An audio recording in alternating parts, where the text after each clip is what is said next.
while we're setting up at Warley, we've taken the chance to get over and see one of the great model railway challenge layouts, and I'm standing here with the Basingstoke Bodgers, and going to have a chat with Robin Gilchrist about a few of the features of the layout, and we're going to pick up on some of the construction details that perhaps got passed over in the programme itself. So, Robin, let's talk through a few of the features we're looking at here. Certainly. So the layout comprises of three primary scenes. We have a desert scene, we have an English countryside scene, and we have Santa's Lapland scene. So really on the desert scene, the key things that I'd like to bring to your attention are the use of the sink plunger. So we made Cleopatra's Needle out of the sink plunger and put some hieroglyphics on it, and that worked quite nicely. How did you feel when you got presented with a sink plunger? Did your heart sink? It plunged, but we bounced back, and I'll show you how we bounced back a little bit later. So we used the sink plunger partly there, and then the other element of the sink plunger went into the second of the Oasis, and that was really the disc that was used to prevent this stuff running down the handle of the plunger. Right. But what's the other Oasis made of? Well, we've been very clever there. Because this is an Oasis, we used an Oasis CD. And the station, interestingly, is called Wadi El Noel Liam. And of course, we all know who Noel and Liam are, the feuding brothers. So we've got two small Oasis, one with a sink plunger and one with an Oasis CD. And then as we move across into the English country scene, what's more prototypical of an English country scene than a game of cricket? And interestingly, the cricket pitch was made up of 7 or 8 of the pan scrubbers that we were presented with at rather short notice. So we cut those and decided to make up roughly half a cricket pitch. They're actually quite a good texture, aren't they, to work for that perfect, sort of thing? actually, and we were a little bit lucky there in the programme because we had anticipated using these scrubbers to make the cricket pitch in the first place, and we brought a stock of 7 or 8 of our own. So actually the half dozen they gave us augmented our existing stock. But I think the effect is quite nice, and we used a slightly lighter grass texture and grass colour to give us the highlight of the cricket pitch. And then we move over and we carry on to a very traditional English pub. But of course, in the back, we've got another one of the challenge items. Indeed, and that's where the bounced back comes from. Really, we had to use the car wash sponge, and we were a little bit unsure how to use it initially. We noticed some of the other groups were effectively just using the sponge as a whole item, and that was causing them some problems. So I started messing around with a polystyrene cutter and managed to shape a bouncy castle. Took a couple of attempts to get it right, and then literally we just coloured it up with some felt tip pens, and then the dodgy geezer looking after the bouncy castle is none other than a Modeloo depiction of our captain, John Smurden. And of course, complete with hat, of course. Complete with hat, yeah. And then sitting outside the front of the pub probably wasn't picked up on during the programme, but the geezer with the beer in his hand sitting at the table, again, is another of our members. That's Ian, another Modeloo of Ian, the electrical wizard. Excellent. And then we move over finally to the proper winter scene with the final item from the plunger. Yeah, indeed. And Ian did remarkably well here. He took the head of the plunger and turned it into our tremendous igloo with a small piece of pipe to give the entrance to the igloo. But Ian's a detail man, and he decided to take the detail one stage further, and he found a polar bear, and not only that, he also managed to cut some small pieces up to depict animal blubber that had been laid out to dry. So we ended up with a really, really typical sort of North Pole type of scene with the sink plunger and the igloo. So well done, Ian. Brilliant. Well, thanks for that. I mean, there's actually quite a lot of techniques that people can pick up, especially things like the pan scrubbers. People can pick up on their own layout. So thank you very much for your time on that. No, thank you, and glad you came to see us. Well, I'm here with Stern Steve, as they like to call him, who is of course the editor of the Railway Modeller magazine. And Steve, what did you feel about the show? Obviously, you were heavily involved, and you were there for 6 weeks, I believe. That's right. Yes. Personally, I thought it was going to be a great opportunity to promote this hobby above and beyond the boundaries of what we normally do. To get out away from the preaching to the converted and tell the wider community just what sort of fun you can have with this fantastic hobby. It certainly was fun, wasn't it? The whole show was fun. Absolutely, yes. Certainly the contestants had far much more fun than I did doing the judging, but I thoroughly enjoyed every minute of it because it was important to see how they were going about it. And with a 24-hour challenge, you've got to change your methods and your materials of modelling so that you can achieve something in the timescale. It was, presumably you were having to watch them all the time, but we saw so little of the judging process, but there must have been some behind-the-scenes discussions going on. Well, no, there weren't any behind-the-scenes discussions. It was all down to the editing. Obviously, our judging sessions with the presenters lasted about 15 minutes, but you couldn't put all that in the TV programme. And you really rated movement, I think, which that's what came across to me, was that the layouts had to work. Absolutely. Model railways is all about trains that move and animations that work. If the teams failed to achieve that, then they were marked down. Yeah, and it's interesting that of course is the criticism that a lot of layouts come in for exhibitions. People go, it's not working, and so it seems perfectly sensible to me to make sure that they work on television. Absolutely. And of course the TV guys, they want to see movement because it's what films well. So yes. Presumably that was part of the deal. Well, I'm not so sure whether it was part of the deal, no, but let's face it, it's model railways and model railways have to work. Yeah, are you expecting now to see a lot wider variety of model railways appearing in magazines? Possibly, we'll have to wait and see, because some of the envelope was really torn apart, wasn't it? With the winners, the Aberdeen Model Railway Club, who did that amazing science fiction fantasy City of Tears layout. That was breathtaking. I've never seen a model railway like that, and I've been in the hobby a very long time. I don't suppose you've seen anything like that before. I've seen a few things like that, but generally the purists in the hobby tend to be a bit sniffy of that sort of thing, and that's probably what's held it back. But now we've put it on TV, we might see some fresh imagination going into layout building. But that doesn't mean to say we're going to lose the traditionalist, because I still want to see at exhibitions and in magazines, model railways that really portray accurately the railways as they used to be and are today. I think what we're saying really is that railway modelling is a really wide subject. There really is something for everybody. Absolutely. Fighting your way through the crowds at one of the great Model Railway Challenge layouts, I find Judge Kathy Millett. Hi, Phil. Hi, nice to meet you, Kathy. It's great seeing the feedback on these things, but I've got to ask you, from the judge's point of view, what swung it for the guys here? To me, it was actually their quality. They had really top-notch quality on both their layouts, so everything was well done. If I looked on the grass on the first layout, it kind of came down to the path in layers. It wasn't just, I put on some static grass. So everything just had that extra touch to it. Because it must have been an interesting challenge to judge this, because there weren't any. There were criteria. I know there was a rule book and everything, but you must have just sort of gone and had to make it up as you go along a little bit, because nobody's ever done a competition like this before. True, but Steve and I had plenty of time to talk it through, and Steve brings a completely different slant. So I think between us, we both brought two different viewpoints that came together really well. Did you ever disagree violently? The only one we disagreed on was the final. Oh. So, yeah, it was a split decision. I looked at this. We've chatted to the guys already and said I've never seen a model railway like this at a show, and yet it was like the imagination shackles have been taken off. Yeah. And yet we've seen so many interesting techniques around, because we've had a chat with the Basingstoke guys and they come. Now, we've read. I've certainly read your blogs and that sort of thing, and you say you've found new techniques on this. Oh yeah. Has it changed how you look at these things?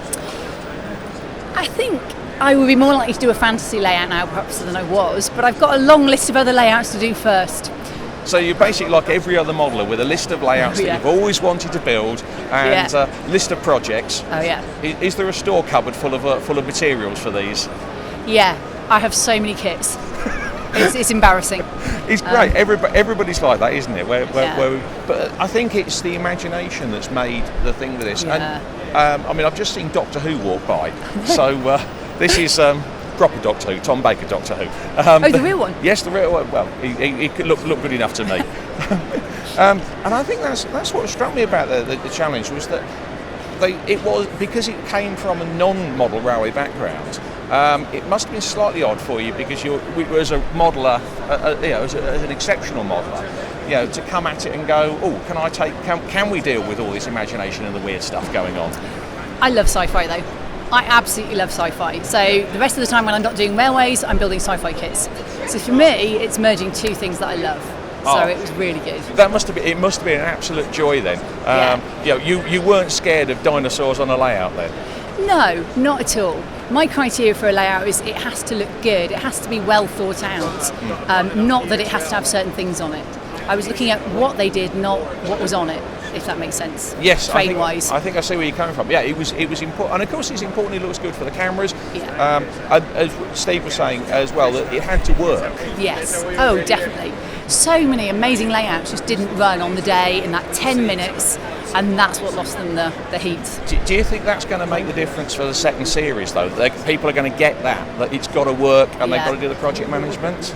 I think so. I think it depends whether they allow some of the teams to come back, because obviously they'll have an advantage because they'll have done it before. Yeah. New teams will make the same mistakes again because it's still new to them. Yes, and it was so much of a challenge and such uncharted waters for the first batch teams. I thought they were very brave. Yeah, so brave to do this. I'd rather have been a judge and not have to build something in that time. Yeah, all the pressure of that. Well, I would say it's something we're going to be looking forward to. I mean, the feedback has been terrific. So all power to your elbow for Series 2 then. Thank you very much. Excellent, looking forward to it. I'm here with Carl Stevens from the Aberdeen Model Railway Club, and a layout the like of which I've never seen before. That's what we aim for. It's quite stunning, Carl. Now, obviously, those who have been watching the Channel 5 Great Model Railway Challenge will know this is the winning layout. Yeah. And it's quite a beast. What was the theme for the final show? So the theme for the final show was a passage through time, and each group were actually given an area of time to actually deal with, and we decided we'll go to the future. And you really have gone to the future here. I mean, how did you come up with this one? Well, the first concept was how do we make trains fly?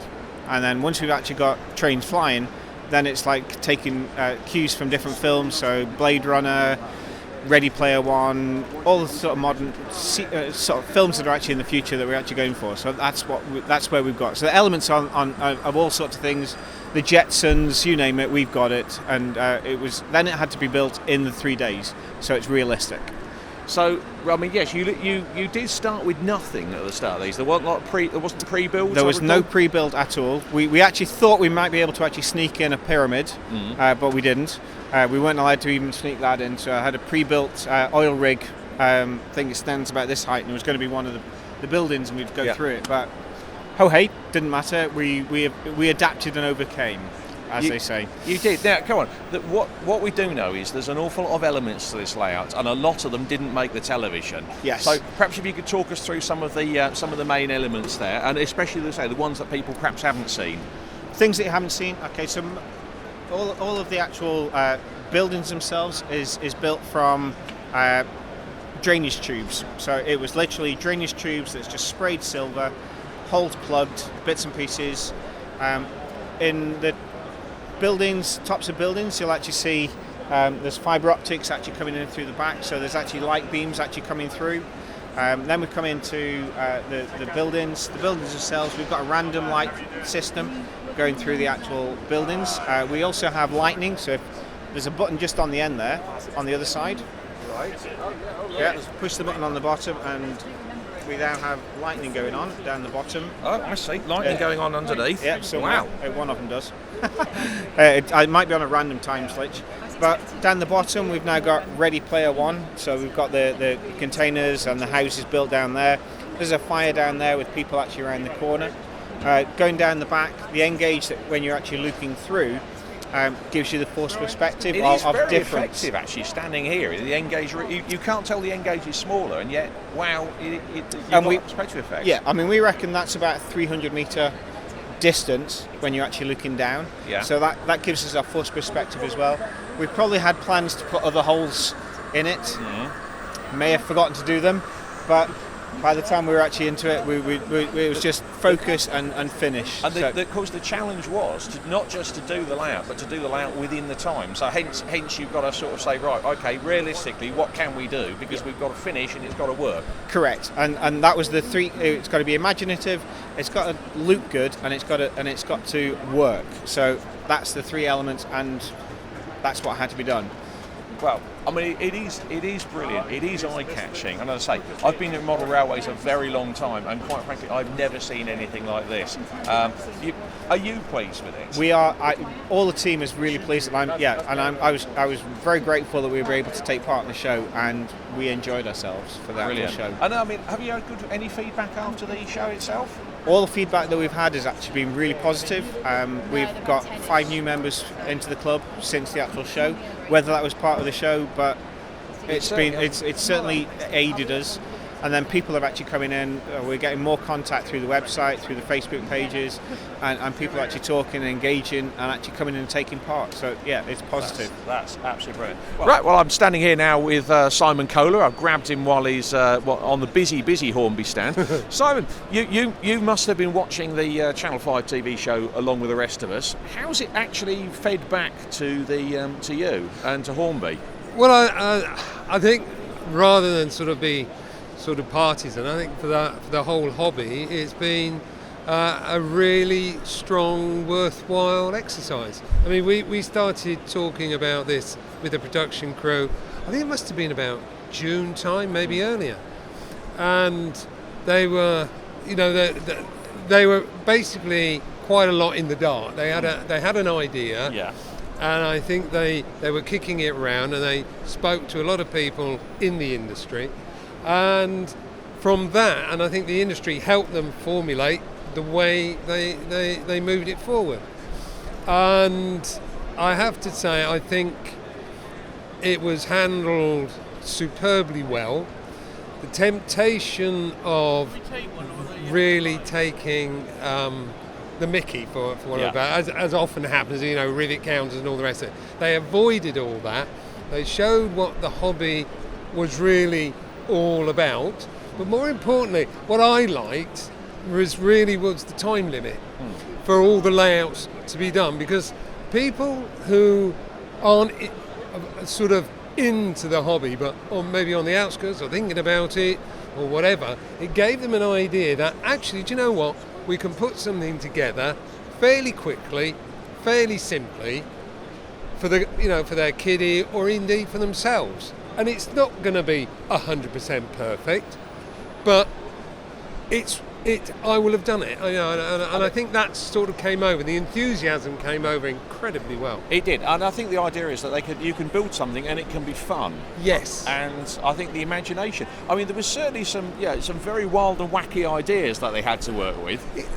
Yeah. But I like that, I must admit. No, and I think we all get wrapped up in everything being, a track circuit. You got your fields, you got this, but let the imagination go. And I've been involved in this sort of competition in much lower form, certainly not televised, where they've asked youngsters, children, to build a layout. They're limited to the size, limited to what they can put on it, but use their imagination. Do you know, one of the best ones I saw was a country made up of sweets and marshmallows with the trains running around. But it's imagination, which I like. And I know you had Laurie Calvert's layout there as well. With his imagination, he must have really enjoyed his youth. I'm not sure what he was doing, what chemicals he was taking, but whatever it was great, because he's put another spin on it, and it just makes the whole hobby broader and, if you like, not quite so purist. I think that's it, isn't it? And it's opened up the hobby, or at least shown how wide the hobby can be. I think. Yeah. It's the old thing, isn't it? You know, you're limited by your imagination, and I think if your imagination goes stage left, where you want to make it out of marshmallows or whatever, oh great, that's fine. All I'm interested in, and I've always been interested, is getting people into the hobby, one way or another. And if they want to have rockets and all the rest of it, great. If they want to have animals running around on a track, fantastic. Don't have a problem. Get into the hobby, understand what it's all about, get the enthusiasm going, and really enjoy it. It is not what the stereotypical person is, as you know, they're not train spotters or Riddick hounders or whatever. They're people who are enjoying the hobby, and that's what it is. And what they're creating, I keep on banging on about this, they're creating something. And it is so satisfying. And what really is even better, you can create it, you can be happy with it, you can then go back after a time and improve on it.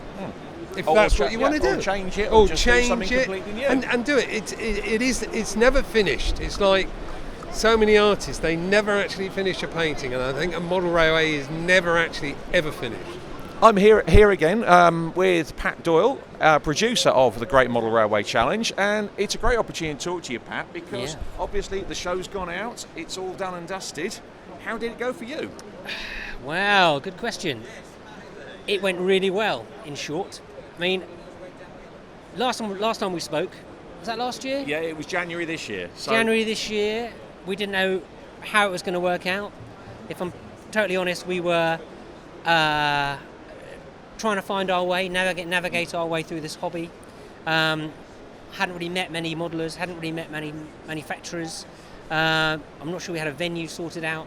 So luckily, it all kind of came together. I actually think shortly after that chat we had, things started coming together, and it's actually been a really massive success. Who knew? You must be really pleased. I mean, did you expect it to be as successful as it was? I always had faith in it. To me, it always seemed like a really good idea. It seemed like a subject that hadn't ever really been explored before. It seemed like there was plenty of really interesting people involved with it. I was personally just involved. I just wanted to celebrate it as an art. It sounds a bit pretentious, but I just wanted to celebrate it as an art form, because to me it felt, you know, in many ways, what's the difference between painting a picture or making a piece of sculpture or making a model railway? To me, they're kind of in the same ballpark. And I'm a big fan of those TV shows that celebrate art and that sort of stuff. So I wanted to make a show like that. So that's kind of what we strive to do with this show. It certainly showed in that, one of the worries a lot of people in the hobby had was that it was going to laugh at us, or look at all these weirdos playing trains. Yeah. And you definitely didn't do that. Well, that's good to hear. That was never our intention, which I think I tried to make out at the start, but we did encounter a lot of suspicion at the beginning when we were trying to cast the show, because people had that. I think in the past, modelers haven't perhaps been shown in the most positive light or friendly light. Yeah, you can be reasonably confident if you see a railway modeller in a drama, they're the murderer. Yeah. Yeah. Murdering. We've got to stop murdering people. Yeah. You really must sometimes. Yeah, stop the murdering. So that was a trap that I never wanted to fall into. I thought that'd be a very lazy way of going about it, and what's to be gained in that?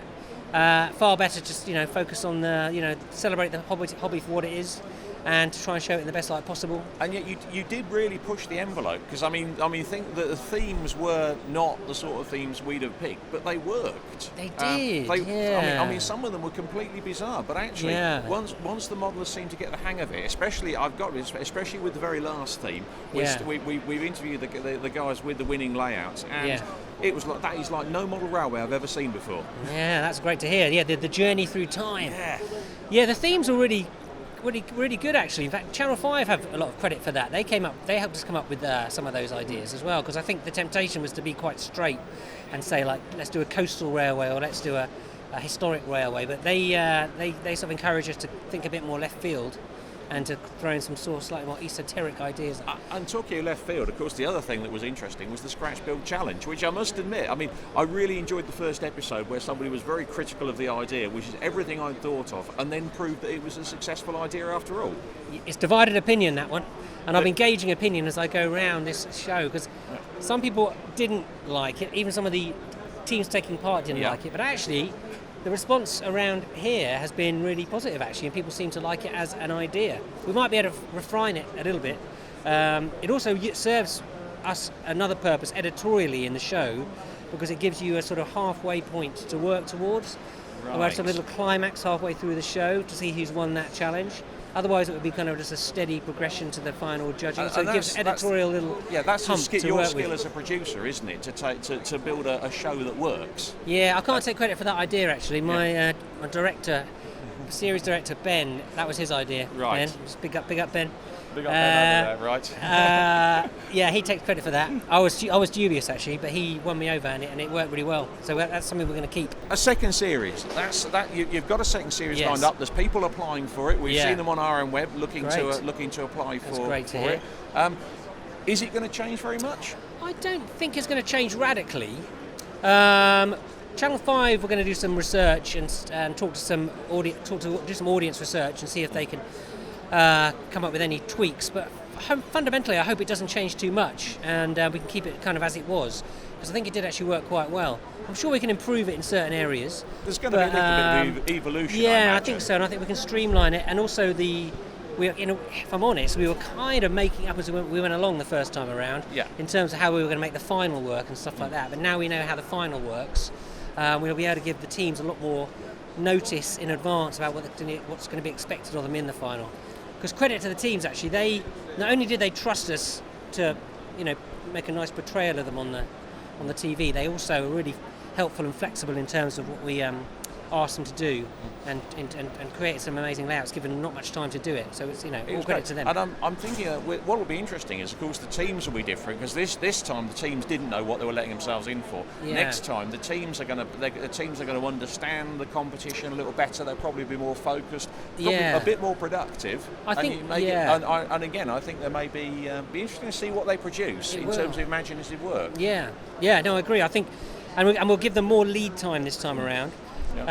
So they have more time to prepare, and I think they might get some even better results this time around. It's going to be very impressive. Yeah. Right. So applications going on at the moment. Yeah. Filming about May time again. Yeah, it looks like it's going to be April, May, June next year, at the same location, Warley Hill. Yeah. Near Henley-on-Thames, and we are looking for teams who want to take part, or individuals who want to take part. So if any individuals or teams out there who want to get stuck in, that'd be great to hear from you. Applications, the best place to apply is to email us, the production company that make the show, at casting@knickerbockerglory.tv. casting@knickerbockerglory.tv. That's maybe you can put a little sub up on the screen. We'll put it on the screen as well. Yeah, that would be really helpful. And get people. Right, so and then we're looking forward November next year for autumn next year. I should add, what we'd particularly love to hear from, would there be any female modelers out there? It'd be lovely to get some more, an all-female team going. That'd be amazing. And younger modelers as well who might be interested in taking part. It was noticeable, actually. There was a much more mixed group of individuals taking part in the show than we would traditionally have seen around a model railway exhibition. That's really good to hear. I mean, if it's doing anything, that's great to hear. And certainly, it's great. We've certainly seen a lot more people getting involved in the hobby and talking about it. And best one, they've been normal people or not modelers. But they are watching it. So the feedback from that is great. So it's you've made a great TV show, but you've also really helped the hobby out as well. Oh, that's great to hear. I mean, that's all we could have hoped for. It's music to my ears. Thank you very much. Thanks for your support as well. No problem. Thanks very much, Pat. Thank you for your time. Okay, thank you. Carl and Richard are recent returnees to the hobby, and I believe a certain TV programme has been responsible for this. Oh yeah, basically we started watching it when it came back on TV, and I've always been interested in model railways, just never really thought of having the space or having the time. But then actually watching the programme and seeing how they were able to do these layouts in a short time made me realise that with a bit of extra time and with no deadlines or anything they had, and I can put one together and have it look just as good. So it's very much the interest on it that's encouraged the two of you. Yeah. And so, I mean, I think that was noticeable that the guys really piled into this. And everybody around here will tell you it really does take longer than 2.5 days to build a model railway. But I think that was it. I think so. What came across was really that the can-do attitude. Yeah, basically, yeah. That was it. How easy it was if you tried. Yeah, and you guys dived in on the RM Web forum as well. Yeah, I jumped in. Yeah, and that obviously helped out. That obviously helped out a bit as well. So we didn't scare you off then. Oh no. No, like I said, joined the forum, joined a couple of groups on Facebook, and just generally just been checking out YouTube and just getting as much research as I can, really. It's amazing how easy it is nowadays to find out a little bit about the hobby, and it's not, you don't have to go anywhere. You can do it from the comfort of your own computer and that sort of thing. And we were able to get in touch with our local railway club as well. So we actually went to the Swansea Railway Modelers Group fairly recently as well. So we Did they welcome you with open arms? Oh yeah, they've welcomed us in, and they let us try out the test track and showed us all the different layouts they're working on. That's great. Because I think perhaps people tend to forget how social a hobby railway modelling can be. Yeah. I mean, you look around the hall today, and you just see how many people are chatting and having a laugh with each other. Yeah. And then you go down to if you can join a local model railway club, or you can do it virtually on Facebook and that sort of thing. Yeah, it's brilliant. So you've been back in the hobby, right? How many weeks really now? Probably about a month. About a month. I'm looking at there's a good pile of bags behind you. Yeah, so few starter packs and. If you're gonna go shopping, this is the place to go. Yeah, that's what I was told. So I saved my money up to come here. So yeah. Are you enjoying the show? I mean, it's the first show you've been to for a very long period of time. Yeah, I think the last model railway show I think we went to was probably one that was in Margam years ago. Like, easily about 10 years ago. This is a little bit of a little bit bigger one, yeah. So the last time I came to the NEC was great. My other hobby is wargaming. Yeah. So the last time we came to that was when Games Workshop were doing their shows here as well. And so you've had a good wander around. How much of the show do you reckon you covered today so far? Most of it, Most of it, because I think we came in at 9:15 with the early tickets. You came on the advance ticket. Yeah. So we tried to cover as much ground as we could and sort of picked out where we want. Excellent. That sounds great. Well, I hope you're enjoying it. Yeah. And as I say, any questions, there's always RM Web, and of course the guys down at the Model Railway Club as well. Okay, no problem. Marvellous. Thanks very much. Yep, enjoy your modelling. Okay, thank you. Cheers. Thank you.